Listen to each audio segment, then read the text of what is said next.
Saludos, guerreros. La película Matrix puede comprenderse como una obra profundamente simbólica y espiritual, cuyo mensaje central gira en torno al despertar de la conciencia. Aunque en la actualidad vemos que cada vez muchos de sus elementos se pueden interpretar de manera literal, su sentido más revelador solo se discierne cuando se observa con ojos espirituales. Desde esta perspectiva, Matrix no es solo una narración de ciencia ficción, sino una parábola moderna sobre la condición espiritual del ser humano. Toda obra simbólica es en esencia espiritual, porque el símbolo es el lenguaje mediante el cual la verdad profunda se comunica a la conciencia. El mismo Mesías enseñaba en parábolas, revelando que no todos pueden ver ni oír, si no han despertado interiormente. La realidad no se manifiesta únicamente a través de palabras literales, sino por medio de símbolos, arquetipos y narrativas, que revelan verdades tanto del mundo visible como del mundo invisible. Primero, el ser humano conoce el mundo externo. Luego, al crecer en conciencia, comprende que ese mundo es reflejo de una estructura interna. En Matrix, cada personaje representa simultáneamente una función externa dentro del sistema y un proceso interno del cerebro y la conciencia.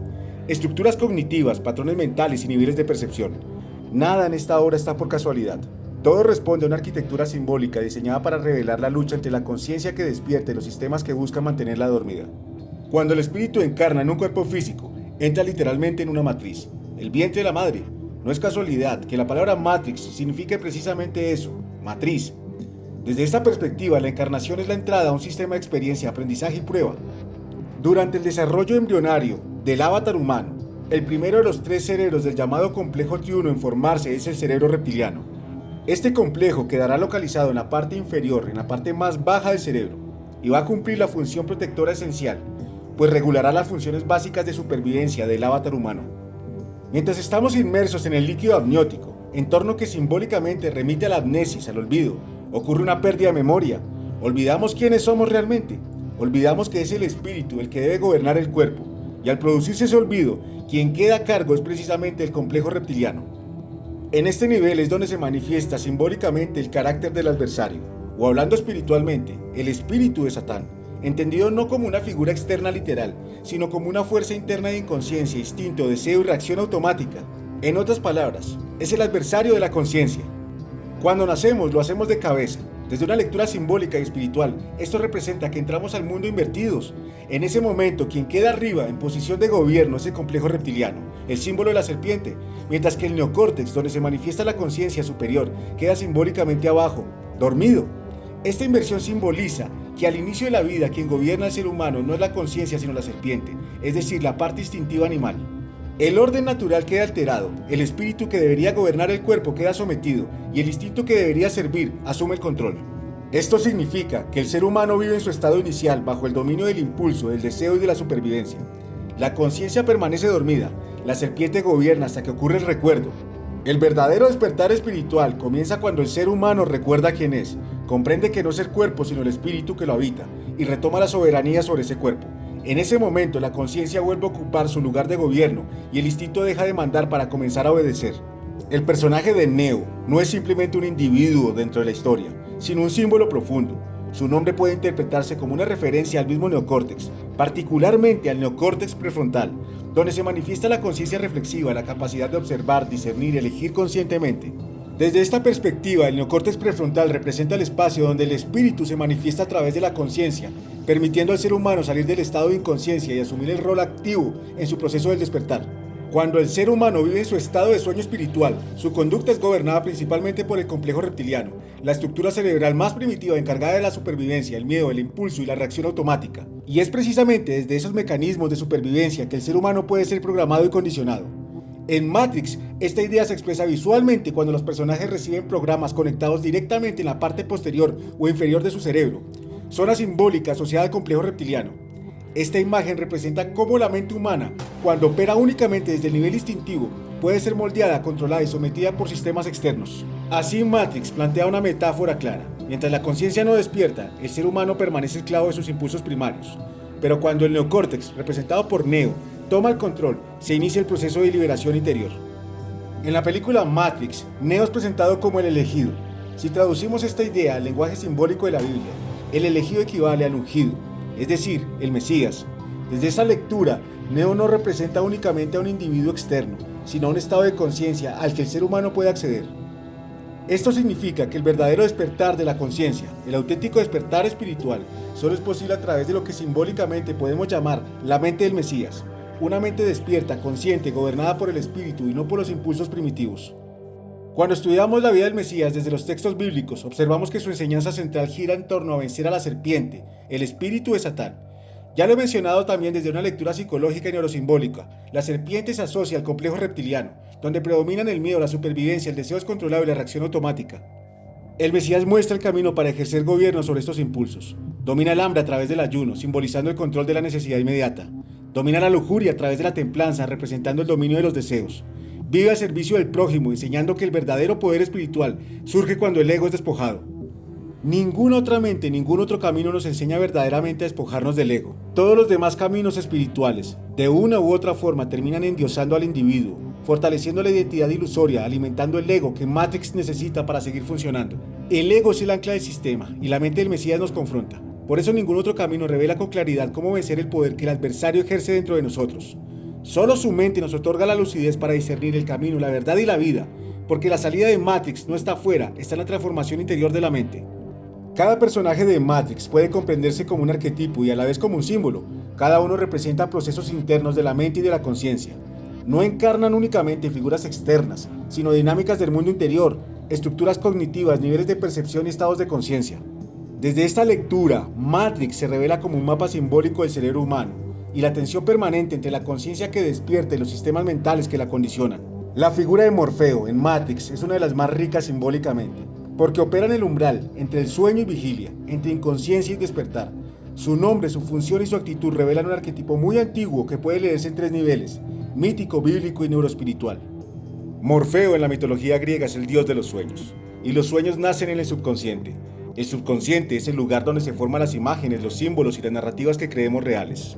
En Matrix, Morfeo representa esa voz interna que sabe que el mundo que percibimos no es la realidad última, sino una construcción del subconsciente condicionada por el mismo sistema.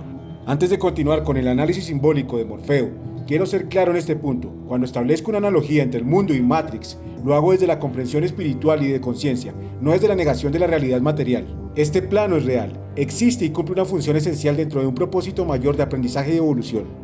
Todas las experiencias que vivimos en nuestro avatar biológico son auténticas, porque es a través de él que el espíritu experimenta el mundo material. Por medio del cuerpo, la conciencia encarnada puede experimentar tanto el dolor como el placer, la limitación como la expansión, la dualidad como vía de comprensión. Cuando se habla de este lugar como una ilusión o como la Matrix, debe entenderse en un sentido simbólico y estructural, no literal. La ilusión no es esta creación, no es el mundo físico en sí, sino el sistema que fue co-creado por el ser humano inconsciente. Me refiero a ese mundo construido bajo el espíritu o el carácter del adversario, un mundo construido por el ego, por la vanidad, organizado bajo una estructura piramidal de poder, donde quienes se encuentran en la base son gobernados por quienes están en la cúspide, y donde bajo esa misma lógica los de abajo deben vivir dentro de la ilusión, mientras los de arriba administran la narrativa de la realidad. Matrix es el mundo que fue puesto ante nuestros ojos, un mundo co-creado dentro de la creación, una realidad impuesta para que no percibamos la realidad esencial. Por medio de esta estructura, la ilusión se sostiene y gobierna la experiencia humana, manteniéndonos identificados con nuestros impulsos más básicos y animales, mientras olvidamos que nuestra verdadera naturaleza es espiritual. En este sentido, la Matrix puede entenderse como un programa diseñado por la mente adversaria, un sistema que configura un mundo sin Dios, no porque lo divino esté ausente, sino porque ha sido ocultado a la conciencia del ser humano. Ahora sí, regresemos a la interpretación espiritual de Morfeo. Morfeo en Matrix puede comprenderse como el arquetipo de la conciencia que ha despertado antes, aquella que recuerda la verdad y vive orientada por ella, aun cuando todavía no se ha manifestado plenamente en el mundo. Bajo la cosmovisión bíblica, este arquetipo encuentra un paralelo profundo en Juan el Bautista, cuya función no fue ser el Mesías, sino anunciarlo y prepararle el camino. Así como Juan reconoce al Mesías antes de que se manifieste públicamente, Morfeo reconoce a Neo como el elegido, incluso antes de que Neo tenga conciencia de ello. Ambos operan desde la certeza interior, no desde la evidencia externa. No necesitan pruebas materiales, saben porque han visto con los ojos del espíritu. En el plano espiritual y cognitivo, este arquetipo representa al hombre de fe, entendido no como creencia ciega, sino como una intuición profunda del espíritu que precede a la conciencia plena. Es el instinto espiritual que percibe que hay algo más detrás de la realidad aparente. Juan y Morfeo encarnan esa conciencia preliminar, que aún no es iluminación total, pero sí lucidez suficiente para señalar la verdad. Psicológicamente, este nivel corresponde a la lucidez sobre el subconsciente. Morfeo, como Juan, simboliza la mente que ha dejado de estar completamente dormida por los automatismos del sistema, el ego, y que ha aprendido a leer los signos, los símbolos y las incoherencias de la realidad impuesta. No es todavía la conciencia plenamente despierta en el elegido, pero es la voz interior que despierta. En este sentido, Juan el Bautista y Morfeo no son el fin del camino, sino el umbral. Representan la conciencia que precede al despertar total, aquella que no libera directamente, pero sin la cual la liberación no sería posible. Ellos son la voz que claman en el desierto de la mente dormida, anunciando que la verdad ya está cerca. Otro personaje muy importante es Trinity. Es uno de los símbolos más finos y menos literales de Matrix. Su nombre no fue elegido por estética, sino porque condensa un principio espiritual, neurológico y arquetípico que solo puede expresarse plenamente a través de lo femenino. El personaje de Trinity en Matrix encierra su simbolismo principal en su propio nombre, que remite al número 3. Este 3 no debe entenderse desde una lectura literal o dogmática, sino desde un lenguaje simbólico de la conciencia. Desde ciertos enfoques en el adoctrinamiento religioso, se ha enseñado la idea de Dios como una trinidad compuesta por Padre, Hijo y Espíritu Santo. Sin embargo, esta formulación, más que revelar, tiende a confundir el mensaje esencial, que no es la división de lo divino, sino el principio de la unidad. En esta comprensión más profunda, el ser humano como creación no está separado de su creador, sino que participa de él a través de la conciencia. Bajo esta lectura, la verdadera trinidad simbólica no se refiere a entidades separadas, sino a una estructura unificada, cuerpo, mente y espíritu. Esta triada construye la experiencia humana integral y es el puente entre lo material y lo espiritual. Llevando esto al campo de la psicología y de la neurociencia, este principio se refleja en el concepto del cerebro triuno. El neocórtex representa el espacio donde el espíritu se manifiesta como conciencia reflexiva. El sistema límbico corresponde al ámbito de las emociones y la mente programable. Y el complejo reptiliano rige las funciones primitivas del cuerpo y la supervivencia. Así, Trinity simboliza la integración consciente de estos tres niveles. Cuando cuerpo, mente y espíritu están alineados, la conciencia deja de estar fragmentada y puede operar desde la unidad. En este sentido, Trinity no es solo un personaje, sino la representación de la armonía interna necesaria para el verdadero despertar. Existe un mensaje profundamente simbólico en el hecho de que Trinity sea representada como una mujer. Esta elección no es casual, sino arquetípica. El relato de Génesis, la llamada caída del ser humano, comienza cuando la mujer es engañada por la serpiente, símbolo del instinto reptiliano, es decir, de la conciencia dominada por el impulso primitivo. Leído psicológicamente, esto no señala a la energía femenina como culpable, sino el principio emocional aún no integrado a la conciencia plena. Sin embargo, así como la mujer en el Génesis simboliza la energía femenina que fue engañada por la ilusión del deseo y se convirtió en el punto inicial de la caída del ser humano, también es la mujer quien a través de esa misma energía femenina posee la capacidad de redención. Cuando la mujer, como símbolo de la energía femenina, asume su rol correspondiente dentro de su orden consciente, comprende que las emociones no están llamadas a gobernar por sí solas, sino a rendirse e integrarse a la lógica de la energía masculina, que representa la dirección, el sentido y la conciencia. En el lenguaje espiritual, esta integración puede comprenderse como obediencia nacida del temor de Dios, no desde el sometimiento, sino desde el alineamiento con un orden superior. De esta unión surge la verdadera sabiduría emocional, una sensibilidad profunda de la psique que ya no reacciona desde el impulso, sino que ama desde la conciencia. Desde esta perspectiva, el orden no se restablece por la fuerza ni por el control, sino por el amor consciente. Psicológica y espiritualmente es a través del principio femenino que el espíritu se materializa, toma forma y se encarna en la experiencia humana. La matriz está en la mujer. La mujer simboliza el canal mediante el cual lo invisible se vuelve visible. Por ello, Trinity se convierte en el puente integrador. Ella enlaza y armoniza los tres niveles del ser. Une el cuerpo como materia, la mente como psique y el espíritu como conciencia. En su simbolismo, Trinity no es solo un personaje, sino la representación de la fuerza que reconcilia lo fragmentado y devuelve a la conciencia humana su estado de unidad. El agente Smith no es solo un villano. Smith es una idea, es una mente, y en muchos sentidos, como ya lo veremos, es un espejo de nuestra sociedad. ¿Por qué se llama Smith? Smith es uno de los apellidos más comunes en el mundo anglosajón.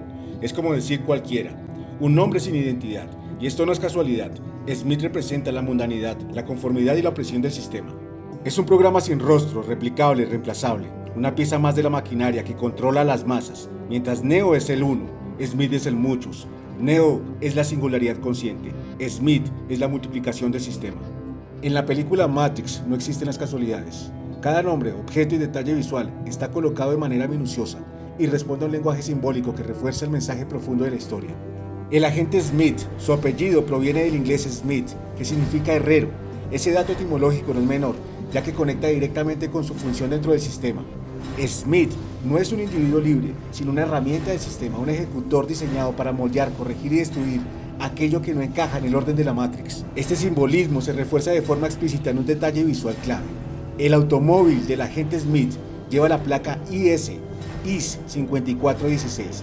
una referencia clave, una referencia directa al libro de Isaías 54:16, que dice: He aquí, yo hice al herrero que sopla las ascuas en el fuego y que saca la herramienta para su obra, y yo he creado al destruidor para destruir. La conexión es profunda. El herrero representa al creador de herramientas, no al creador de la vida. La herramienta es el agente Smith, fabricado, programado y sin voluntad propia. El destruidor no actúa por decisión moral, sino porque fue creado para cumplir esa función. Así Smith encarna al agente destructor del sistema. En este sentido, el agente Smith no es un villano independiente, sino la manifestación del poder impersonal del sistema. Del mismo modo que el herrero bíblico no actúa por sí mismo, sino como instrumento de un designio mayor. Smith es un símbolo espiritual y psicológico muy profundo. Es un programa creado por el gran arquitecto, otro símbolo poderoso que espiritualmente se traduce como Satán, el llamado Dios de este mundo. Sin embargo, el gran arquitecto es un símbolo tan complejo que requiere un análisis completo por sí solo, al igual que el del oráculo, y será abordado en otro capítulo. Desde una perspectiva espiritual, Smith representa la manifestación del ser humano desconectada de Dios, sin identidad espiritual y carente de verdadera sabiduría. Es la expresión de una mente que vive separada de la fuente, limitada a su propio razonamiento y atrapada en la ilusión del sistema que ella misma sostiene. Psicológicamente, Smith encarna una mente egocéntrica, carente de empatía y desconectada de la vida. Es una anticonciencia, una mente que solo acepta su propia lógica y rechaza todo lo que esté más allá de ella. Por eso en la película es un programa de control, simboliza la programación mental de las masas, personas que sin darse cuenta terminan defendiendo al mismo sistema que los oprime. Desde la cosmovisión bíblica, Smith representa el arquetipo del antimesías. Si el Mesías simboliza la verdad y la vida, Smith simboliza la mentira y la muerte, una mente materialista, atea, sin comprensión de lo divino. El ser humano que vive sin espíritu se convierte en una máquina de carne, y por eso Smith es mostrado como un programa creado por las máquinas. Pero Smith no es solo externo, es una fuerza interna, la manifestación máxima del ego. Es el símbolo de la serpiente, del complejo reptiliano, frío, calculador, sin emociones, sin amor, sin compasión. Cuando hay ausencia de Dios, el ser humano pierde conexión con la conciencia verdadera y queda limitado únicamente a la autoconciencia del yo. Esa autoconciencia termina siendo su propia cárcel, una mente encerrada en su lógica y jamás se puede ver más allá de sí misma. Por eso Smith puede estar en cualquiera, amigos, familiares, profesionales, autoridades. No es una persona, es un estado de conciencia negativa. Mientras no haya despertar espiritual, el ser humano se vuelve un agente del sistema que lo domina. Donde no habita temor sagrado, donde no hay temor a Dios, la humildad no desciende, y sin humildad, la conciencia permanece sellada. Mientras no se comprenda en su sentido más profundo qué representa la mente del Mesías como arquetipo del despertar auténtico de la conciencia, el ser humano permanecerá condicionado al yo, al ego. Ese ego desprovisto del anclaje trascendente resulta susceptible de programación por la mente del llamado Dios de este mundo, fundamento simbólico del sistema que administra y perpetúa la conciencia dormida. Y esas conciencias dormidas son las mentes que tratamos de salvar. Pero hasta lograrlo, esas personas son parte de ese sistema, por lo tanto son el enemigo. Tienen que entender que la gran mayoría no están listas para desconectarse, y muchos están tan habituados, son tan desesperadamente dependientes del sistema, que pelearán por protegerlo. En un próximo capítulo continuaremos analizando los símbolos de la película Matrix, explorando capas más profundas de su significado y abordando otros arquetipos fundamentales, como lo son el gran arquitecto y el oráculo, pues esta obra aún tiene mucho que revelar. Si este contenido ha resonado en su espíritu, mis hermanos, les invito a apoyarlo con un like. Para ustedes es un gesto sencillo, para mí es un gran incentivo y un reconocimiento al tiempo, la entrega y la dedicación puestos en este espacio. Pero más allá de todo eso, es también una forma de honrar al espíritu de mi Padre Creador, quien es la fuente de la sabiduría que aquí se comparte. Ese apoyo nos permite quebrar el velo de la Matrix y alcanzar a más seres, a más conciencias que comienzan a recordar al oír la voz que clama en el desierto, como Juan el Bautista, y la voz arquetípica de Morfeo que despierta desde las profundidades del subconsciente. Como despedida, mis hermanos, quiero dejarlos con un mensaje muy poderoso. En la batalla final entre Neo y el agente Smith, el fondo musical es un cántico ancestral, un mantra proveniente del hinduismo. Yo lo subtitulé en español para ustedes, porque no es casual ni decorativa. Su letra y su vibración encierran un mensaje profundo, la revelación simbólica de la guerra espiritual, la lucha eterna que se libra en este plano dual. Es un llamado que solo pueden comprender los guerreros del espíritu, aquellos que al despertar reconocen la batalla invisible que atraviesa tanto el cosmos como su propia conciencia. Hasta un próximo episodio, queridos guerreros. Manténganse fuertes y dignos hasta el final.